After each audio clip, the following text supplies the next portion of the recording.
Welcome to the 2023 Monroe State of the City. Presented by Lazenby and Associates. Also in part by Drax. And these sponsors.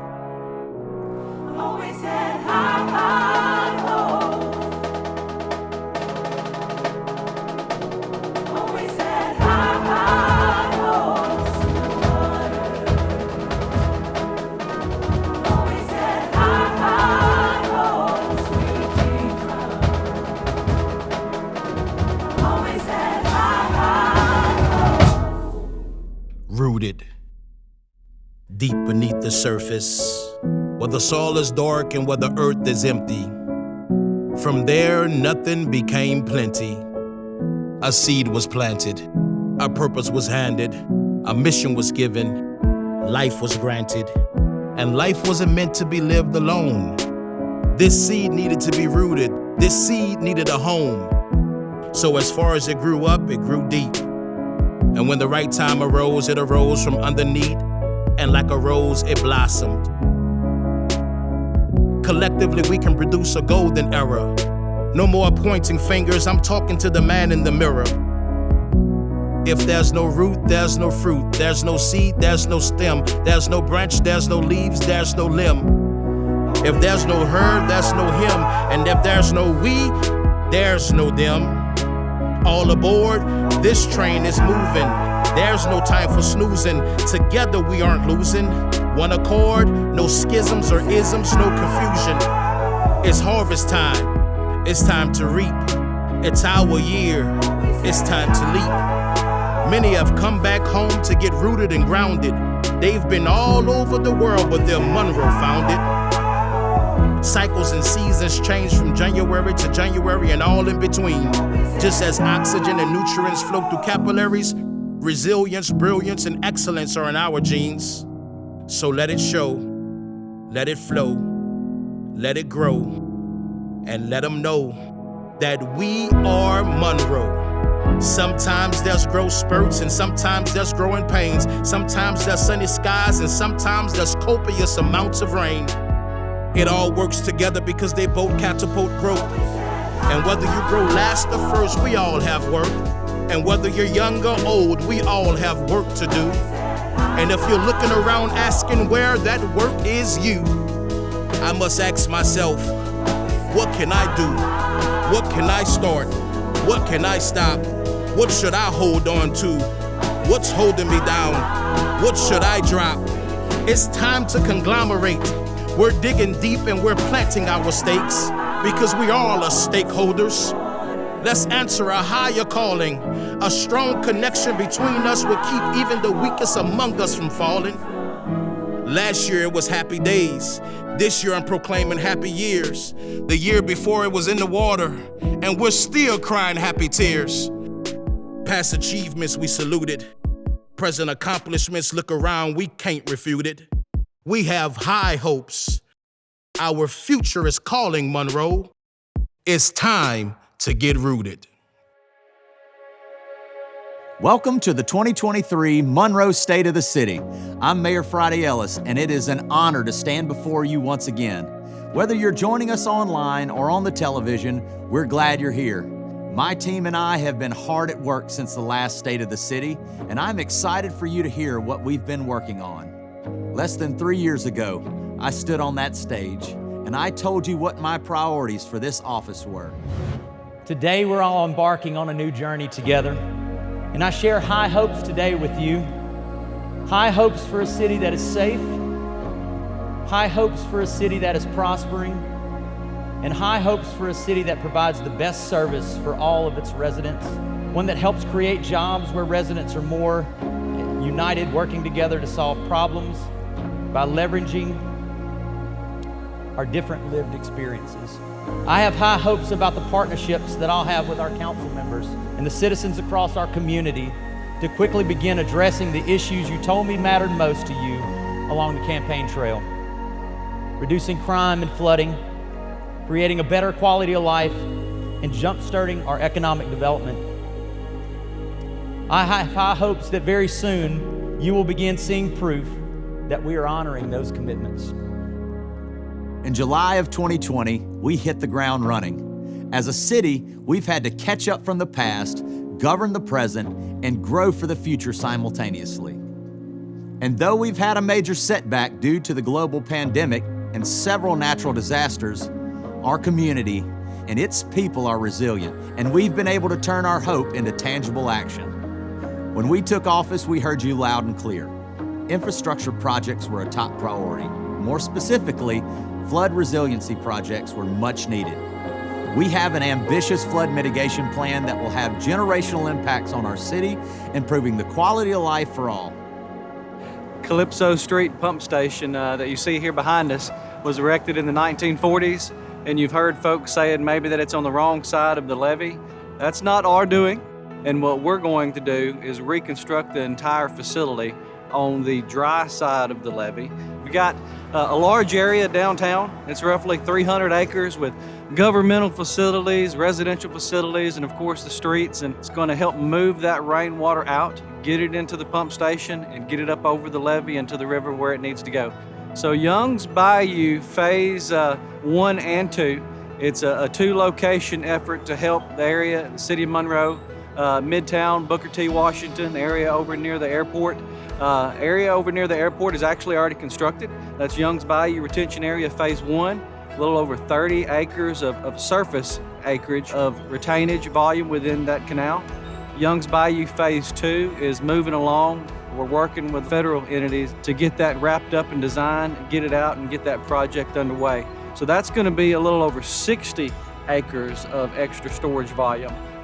So these type of projects for stormwater runoff, they obviously help immediately when we see flash flooding, be able to provide a place for that flash flooding to hit, get it into these areas of storage, get it out of the streets, obviously keep it out of the businesses, keep it out of the homes, allow us to keep moving and function properly, but get it to a place where it's temporarily stored and get it on out into the rivers and the bayous and everywhere else where it could be retained and moved on out. I'm excited about the projects we're turning dirt on across the city. In March, we broke ground on the Kansas Lane Extension, a project decades in the making. This project will help alleviate traffic on 165 and connect our business districts. Another project that I'm thrilled to champion on behalf of the citizens of Monroe is passenger rail. Last November, Senator Bill Cassidy and I welcomed leaders and stakeholders from Louisiana, Mississippi, Texas, Alabama, and Washington, D.C. to convene and discuss funding opportunities to bring I-20 passenger rail from a discussion to a reality. Much work has happened since then, and Amtrak's recent commitment to support mayors across the I-20 corridor by applying for federal funding means that passenger rail is no longer a question of if, but when. Passenger rail is vital in driving future economic opportunities for Northeast Louisiana, and we're excited to take advantage of this chance to change the trajectory of workforce and travel for our citizens, while bringing new visitors to our city to showcase the incredible things that we have underway in the city of Monroe. The work we're doing would mean nothing if we didn't have the support of our city council. A council that actually works together to tackle agendas that contain bold, innovative projects for you, the citizens of Monroe. We would like to just share some experiences with you that we have being on your city council and just give you some other information about what's going on in the city of Monroe.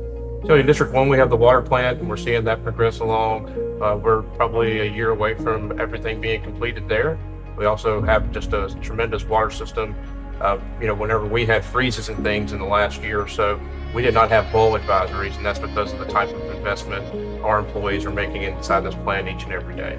And I think as far as the water treatment plant and how we work together to vote to bring that project forward, it's a very expensive project. It was a lot of discussion, a lot of research, a lot of calling on these same city employees to explain different parts of the project to us. I think we're up to about $47 million or $48 million now invested in that project. So we had to work together to bring that to a vote and positively affect the lives of our community.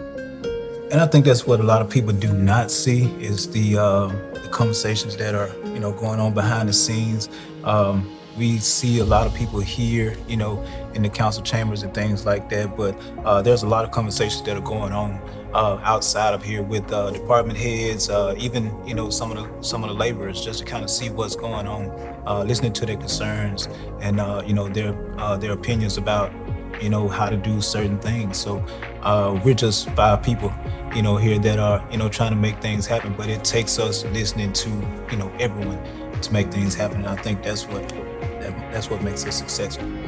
We hear the citizens loud and clear when they're having these problems. This is the type of investment we're making to make sure that we can resolve it. And ultimately, our employees of the city are the ones putting that into action. Before we can build up certain things in District 4 and District 5, especially everybody wants something new in District 4 and District 5, we have to make sure that the sewer and drainage lines are up to par and they are repaired. So a lot of money has been put into our sewer and drainage projects to make sure that things are starting to flow from Districts 1, 2, 3, 4, and 5. So we should be seeing a lot of things happening coming along in this future with the city of Monroe. The one thing that I'm most proud of right now in District 3 was actually the painting of the overhead crosswalk at Renwick and 165. That's been one of those projects that I've always wanted us to do because it was a major eyesore in the community. And the fact that that has gotten accomplished is probably one of the best and one of the greatest things that happened in District 3.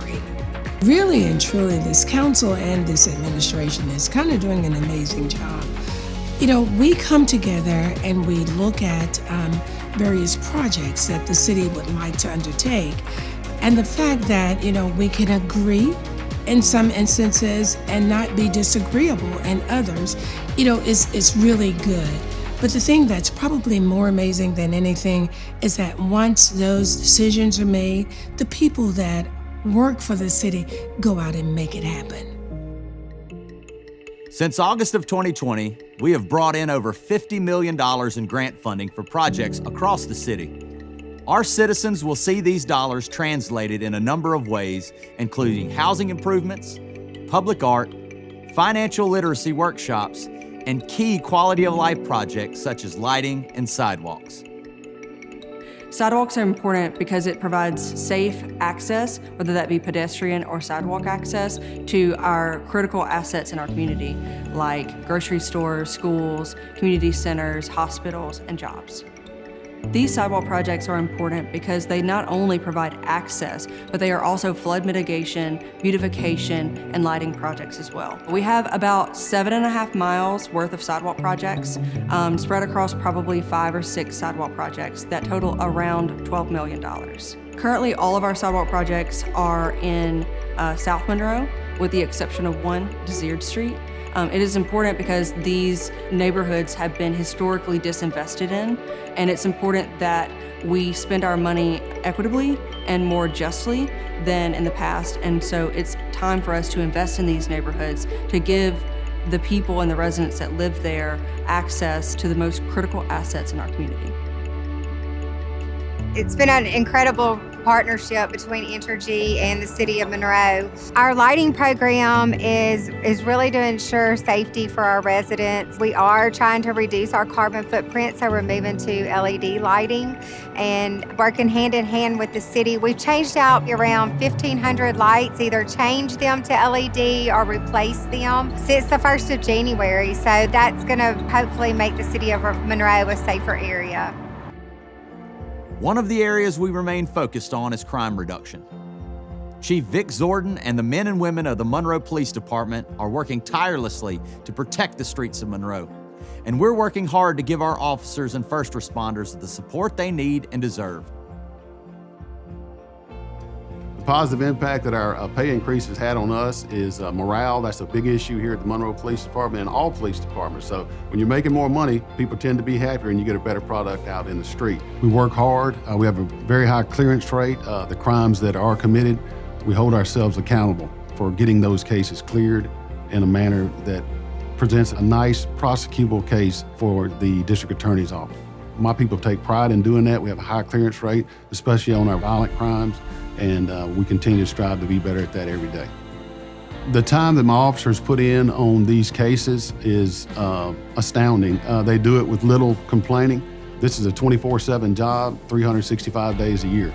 They do above and beyond with every part of the investigations that they're involved with, whether it be from the initial patrol officer to the detective following up on it, or the crime analysis and analytics that go into plugging in the DNA, the ballistics, and everything in between. The peer support team is a group of officers along with our chaplain and licensed counselors who are called out during or following any critical incident. And we act as a debriefing resource for the officers and their families that's going through traumatic incidents. If an officer needs to go home because they have experienced or worked a traumatic incident, our TAC team is a group of officers and dispatchers that we can call out to replace that officer's shift. So manpower is still at the level that it should be.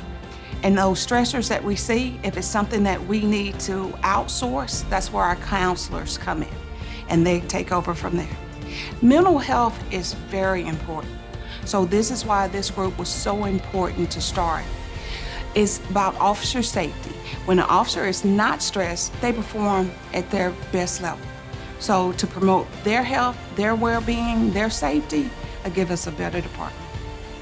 The Impact Program is a male mentoring program designed to be proactive and innovative in teaching young males in the city to be successful in their life in the city and the community where we live, work, and play. Pretty much is building a bridge between the community and police, because now where youth wasn't talking to the police, now that they are, and they're talking to them on a first name basis, where they come out and they ask the police questions. Sometimes when they see police out, they stop and we interact with them. And now the patrolmen are interacting with them also. Like I say, it's a process and it's coming together. I have high hopes that there will no longer be a North or a South Monroe. Let's no longer be a tale of two cities. Instead, let's create a beautiful story with notable moments to recall, shared between families while breaking bread around our dinner table for decades to come, about the one Monroe that we have created by uniting, working hand in hand and side by side, with a deep appreciation for the differences that make us strong, resilient, and capable of handling any challenge, and turning our common pains into our common purposes to create one Monroe. I'm often asked what the best part of our city is, and my answer is always the same. It's our people. We have so many community champions and city employees and citizens who are working to make our city a shining example of collaboration and partnerships. I want you all to know that I see what you're doing, and I thank you for your commitment to our city. There's been somewhat of a new wave, a new energy, a new hope in the city. Now you hear people seeing and believing in what can happen, what the city can do, and you start seeing movement in the downtown area, on the south side of the community, the Renwick Street Bridge being painted. I mean, you just start seeing projects, even though they may be small or individualized, collectively. You start seeing new things happen, and it makes you believe again. It makes you realize that a change is coming. The change is here. You can feel the energy that's happening in our city right now. You can also see it. You can see it with the Children's Museum moving to Forsyth Park. You can see it with the downtown things that are going on. You can see it even in the infrastructure projects that are happening. You can see it out at ULM. You can see it at the Biomedical Research Innovation Park. You can see it at the Kansas Lane groundbreaking. There are just so many great things that are happening in our community that I can't wait to see what happens over the next 5 years, because we are at a time when people will look back and say, I wish I could have been part of this time, because our city is transforming before our eyes. The governor used the phrase with me. He says, what's happening in Monroe, Louisiana right now is transformative, and we are on fire. And we're getting noticed both locally, statewide, and across this country. People are saying, what's going on in Monroe, Louisiana? We need to be part of that. And people here need to be excited about this community. We need to get our swagger back. And I think you're seeing that amongst our citizens, our business community, our nonprofits, everybody. And you know, it's fun to be here right now. I've definitely noticed changes over the past 3 years. There is definitely an invigoration and excitement of things to come. I think that we have moved away from being stagnant and actually moving into an era of where we're about action, right? We've identified actionable items and we're tackling them. We have several change agents that are in the city, be it elected officials to everyday citizens and people who are servant leaders who are really stepping out into the forefront to make things happen. And I would have to say too, with our mayor previously being a small business owner, right? He understands some of those growing pains. So I also like the fact that we're seeing more millennials who are small business owners and beginning to build a legacy, for themselves and their family. So there is definitely a buzz. There's definitely an excitement surrounding what's to come with Monroe, and it's really an exciting time to be a citizen here. I moved here back in 2009 from Las Vegas, Nevada, and I've seen a lot of changes throughout the city since I've lived here, since I moved away to DC back in 2016. A lot of physical changes, but I think the greatest change that we've seen here is the energy. When they say there's something in the water, it's more than just a saying, it's a feeling. And I find myself coming back to Monroe really energized and really passionate to work with some of these people who have this collective vision. My company has worked in 25 states across the country. One of the things that I've really enjoyed about working with the city of Monroe is that leadership determines where your city is going to go, what you're going to do, how you're going to carry out your vision. Do you actually have a strategy? And there are so many communities that I've worked with that don't have the leadership in place, and that is the key ingredient that you need for success. Monroe is one of the oldest and most historic cities in the state of Louisiana. We have a rich heritage, a rich history, and a deep spirit of entrepreneurship, education, the arts. And those characteristics have not disappeared. And I have high hopes that these attributes will help us flourish once again. I have high hopes about the city we can create and leave for our children and grandchildren. And I know this can be achieved with your partnership. It will only happen through shared high hopes and a lot of hard work. We've spent the last year investing in the growth of education and the arts. This includes creating opportunities for our local artists to shine through new public art installations, and the response has been remarkable. I've always said economic development is a two-sided coin. One side is industry-centered and focused on growing the business economy. The other must be focused on growing our cultural economy.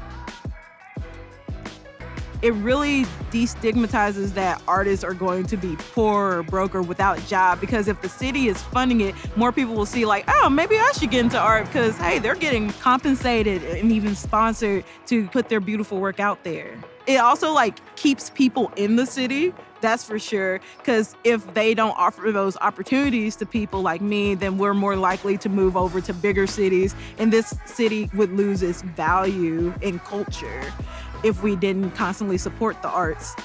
Businesses are an important part of the city here, but I believe the arts are just as important.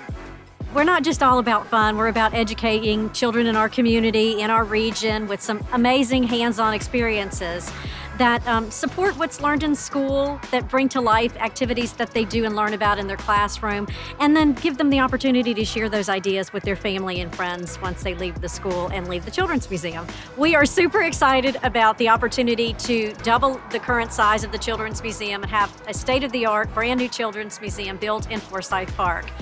With the support of the City of Monroe, we look to expand all our educational opportunities and to bring our connections in the community to this great city that we're so proud to call our home. Well, we're lucky for this area to have a zoo of this caliber or have any zoo at all. So a lot of people maybe haven't been here in 5 years, 10 years, and they say, oh, last time I was there, it was all run down. It's not anymore. Do we have room for improvement? Absolutely. We can't change 20 years of neglect overnight or even in a year or two, but we're headed in that direction. So I'd highly encourage anyone who hasn't been in a while to come and check us out. We're trying to incorporate more interactive exhibits, animal encounters where you can actually experience the animals firsthand. The volunteers that come to the zoo of all ages, men, women, children, literally, and they really immerse themselves in there, and they plant plants that maybe they even brought. So again, it gets them more involved and feel like they're actually part of the zoo. And it is your zoo. It's not my zoo. It's your zoo. So come and get invested. We have volleyball clinics that are put on by some of our leaders in the community. We also have tennis lessons every Saturday this spring over at Marbles Community Center. We have fun zones and youth nights where we allow our children to come into our community centers and interact. This is so important because physical activity is everything. Socializing with their peers is everything, and we want to offer that through our community centers.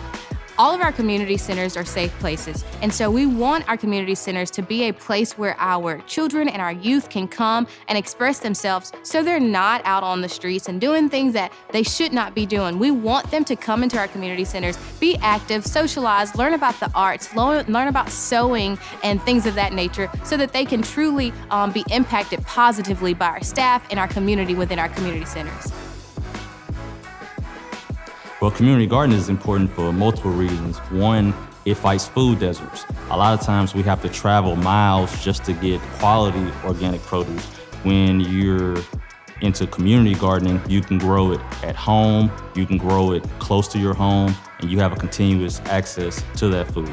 It improves your health, it saves residents money on produce, and again, it fights the food desert, so you don't have to travel to get real food. There's a lot of support from the City of Monroe on the administrative level, from the residents, from the volunteers. A lot of people are interested in community gardening. It gives them volunteer hours, it gives them educational hours because you learn at the community garden.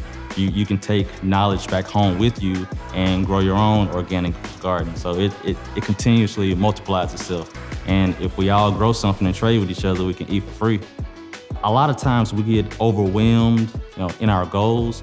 We see the big picture, we see where we want to be, but we put it all on ourselves or we put it on a small group. But when we all work together, we can get there faster and we can, get there easier. If we all add our piece to the puzzle, no one has to bear the load alone. And we all have something to bring to the table. We all have something unique that we can add to the City of Monroe. So I'm asking you to join me in fighting for your city and a better future. I believe our city is worth fighting for. I believe that you are worth fighting for. And I will stand with you, behind you, and beside you in tackling every challenge and celebrating each one of our victories. Thank you for your support, and thank you for your prayers, and I look forward to this new partnership. We can't slow down now. There's a reason the rearview mirror is smaller than your windshield. Because where we're headed together is so much greater than what we're leaving behind. Let's keep moving forward, Monroe. This next year, we'll continue to focus on uniting our city. We have a clear vision of the future, and that involves uniting the I-20 corridor as well. Making moves powered by multi-agency efforts and working with regional municipalities to grow the entire region as one. The biggest thank you goes out to the employees of the City of Monroe. Thank you for trusting me enough to work together as we drive the city forward. And thank you to the citizens who love and support our great city. Serving you has been one of the greatest joys in life.